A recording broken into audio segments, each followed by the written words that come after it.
Recently, in an eye-opening interview with Democracy Now!, Hugh Kaufman, a senior policy analyst at the EPA's Office of Solid Waste and Emergency Response, made this shocking admission. And I quote, "I think the media now has to follow the money, just as they did in Watergate, and tell the American people who's getting money for poisoning the millions of people in the Gulf," end quote. Now, this came from the EPA's Office of Solid Waste and Emergency Response. And continuing on, as Alexander Higgins in Democracy Now! Points out, Hugh Kaufman has been at the EPA since the agency was created in the early 1970s. As an engineer, investigator, and policy analyst. Prior to joining the EPA in the beginning of 1971, he was a captain in the U.S. Air Force. He helped write all the federal laws regulating the treatment, storage, disposal, and remediation of solid and hazardous waste. He's been the chief investigator on numerous contamination cases, including Love Canal and Times Beach. Now, let me go back to the quote of the man we just described. Quote, "And I think the media now has to follow the money, just as they did in Watergate, and tell the American people who's getting money for poisoning the millions of people in the Gulf." Like I said, that is something I wish I had written, but it was just, I had to read it. It's my words as well. I am very glad I was able to be sent that link. And now I would like to try to wrap up what I was trying to wrap up about the symptoms yesterday on our premiere show. That was August 21st, if you want to go to the archives. And by the way, we have the archives not only on Blog Talk Radio under WVP Radio, but we also have it on our worldvisionportal.org site. And just pop around and look for WVP Radio. And you'll see our archives there as well. Now, yesterday I was talking about symptoms. I quickly went over them. I've posted on our site in support of the broadcast yesterday and today.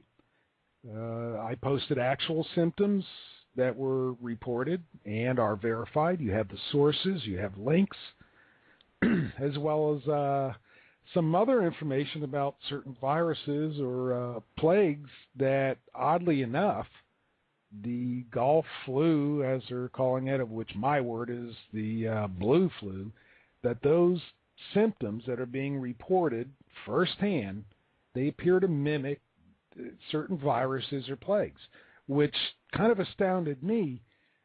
I've been thinking, like everybody else, that this is flu-like symptoms only. And it ends up that it's more than the flu, especially when you look at the symptoms, you read the symptoms, and then you compare them to viruses and things like this, which are deadly diseases, some of these viruses. And that's the scary part. Now, I'm not saying that the symptoms are a virus. I'm not coming out to say that at all. I'm saying they mimic the same symptoms, and I'm going to leave it up to everybody who goes to the World Vision portal and looks this up for themselves. I'll tell you where to find it right now. If you go to the World Vision portal, it's under the category called The Earth. And then you need to click Gulf of Mexico. And under that, it shows blue plague symptoms. Go to worldvisionportal.org. You can read this for yourself. I'm not going to repeat everything that's on there. I'm going to repeat some highlights and let you make your own decision of why these symptoms of viruses, which are actually plagues, seem to match the symptoms that these people working in the Gulf and those living on the Gulf, not just the workers, these symptoms match, and it's scary. Now, I'm not saying it's these particular kind of viruses or plagues, but I will say it's too close for comfort. I don't like reading it. I live on the Gulf. I don't want to know about this. Well, let me get to the full list, which is in that link on our site the full list of the reported Gulf, of which I call blue flu symptoms. That's my name for it. It's the blue flu. There are 25 of them that I put together out of different articles, which you'll see that are all sourced in there. So nobody can say that this is a conspiracy deal going on, that I'm making anything up. Yesterday's program were quotes of actual victims with their own words about their symptoms. So let's just go down the list. For those of you that don't have access to the internet, you're on your iPod or your iPhone or whatever, let me just run it by you. We have a total of 25 that I've put together so far of what articles that I have found and testimonies from people. Eyes burning and watering, severe headaches, nausea, upset stomach, shortness of breath, difficulty breathing, respiratory problems, sore, swollen, or burning throats, nosebleeds, chronic fatigue, severe nasal irritation, achiness, a wet hacking cough, a burning mouth, brown-colored vomit and urine, profuse sweating, chest congestion, and coughing, lethargy, weakness, chronic fatigue, impaired memory. And I spoke about that one last night with a man who gave his testimony at Publix. He almost didn't know where he was. Moving on, number 17 is elevated blood pressure, loss of consciousness, chemically induced pneumonia, gagging, diarrhea, vomiting, bleeding from the rectum, heart palpitations, and muscle spasms. Now, those are the 25 categories of symptoms of people who have reported those symptoms, who live on the Gulf or have worked for BP's Vessels of Opportunity program, or from those who have been interviewed by others, of which all of this is linked. The sources are all there if you go to the link on worldvisionportal.org. Now, something that was brought up to my attention about a week ago, which I thought was pretty interesting, dengue fever in Key West, Florida. I don't know if this is connected or not, but when you listen to the symptoms, it just might possibly be connected. Now, this was from August 3rd, and it was on CNN. And it said the Florida Department of Health confirmed an increase in the number of cases of dengue fever acquired in the Key West area. And I want to tell you, I am very familiar with dengue fever. I spent a lot of time in West Africa. I know the symptoms of dengue fever. I know how it can be fatal. I know how it works. I know how it can take an entire village in Nigeria and just wipe them out. Continuing with the article, new statistics from the department, and we're talking about Florida Department of Health, said 24 cases of dengue fever have been reported in Key West through mid-July. Now, there's been no report since then. Nobody's reported on it. I find it a little odd if they say it all disappeared, but maybe it did. Continuing on, of those, 18 involve Key West residents. 5 are residents of other Florida counties, and 1 case involves a resident of another state. Now, this is the official Florida Department of Health report. Symptoms appear 3 to 14 days after the bite of an infected mosquito, according to the Florida Department of Health. Now, these symptoms include sudden onset of fever, severe headache, severe pain behind the eyes, muscle, joint, and bone pain, which, by the way, gave the disease the nickname breakbone fever, and bleeding.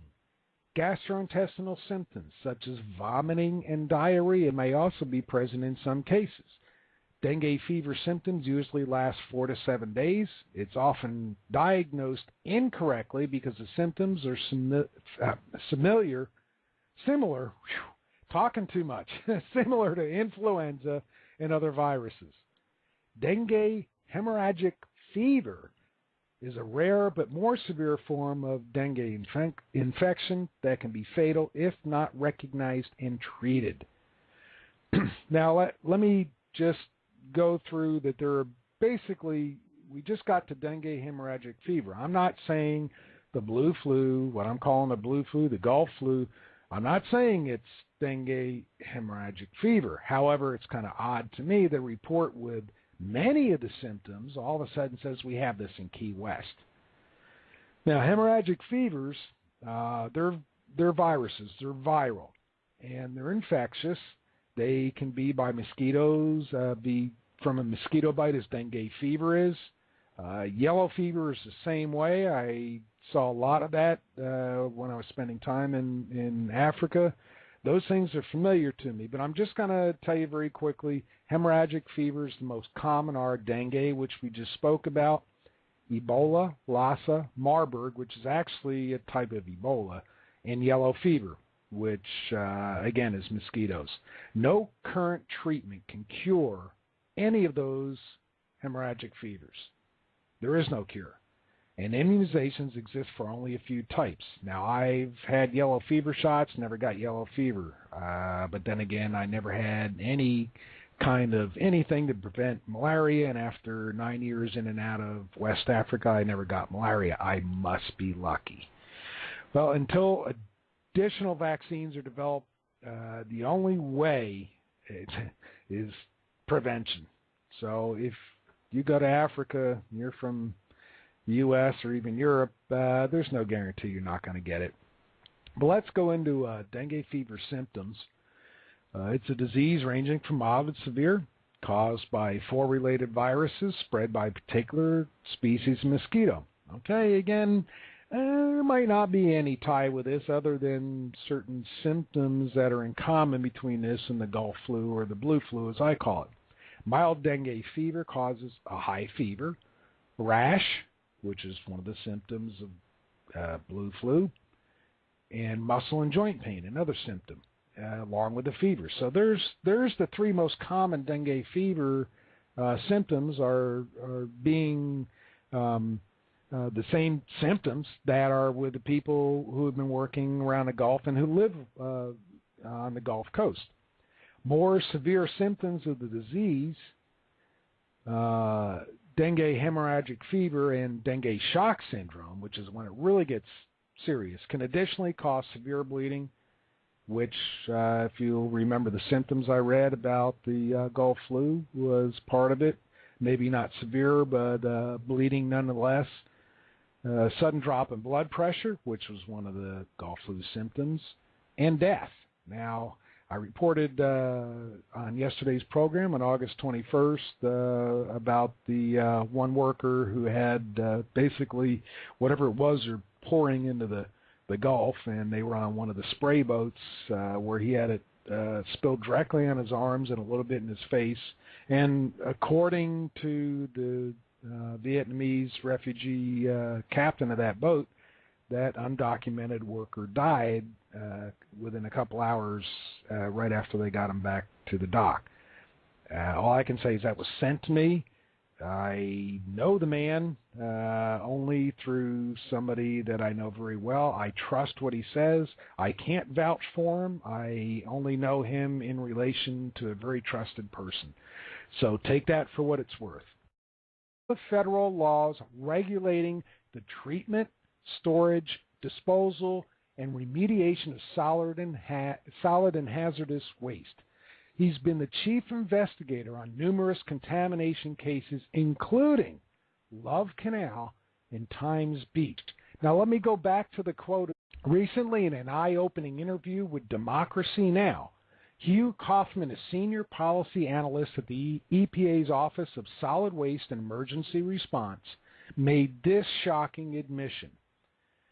And I quote, "I think the media now has to follow the money." He now points out Hugh Kaufman has been at the EPA since the agency was created in the early 1970s as an engineer, investigator, and policy analyst.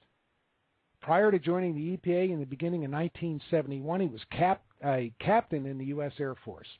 He helped write all the man we just described. Quote, and I think the media now has to follow the money, just as they did in Watergate, and tell the American people who's getting money for poisoning the millions of people in the Gulf.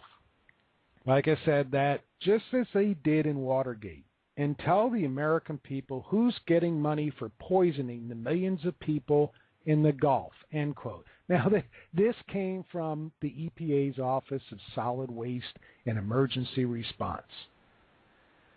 And continuing on, as Alexander Higgins in Democracy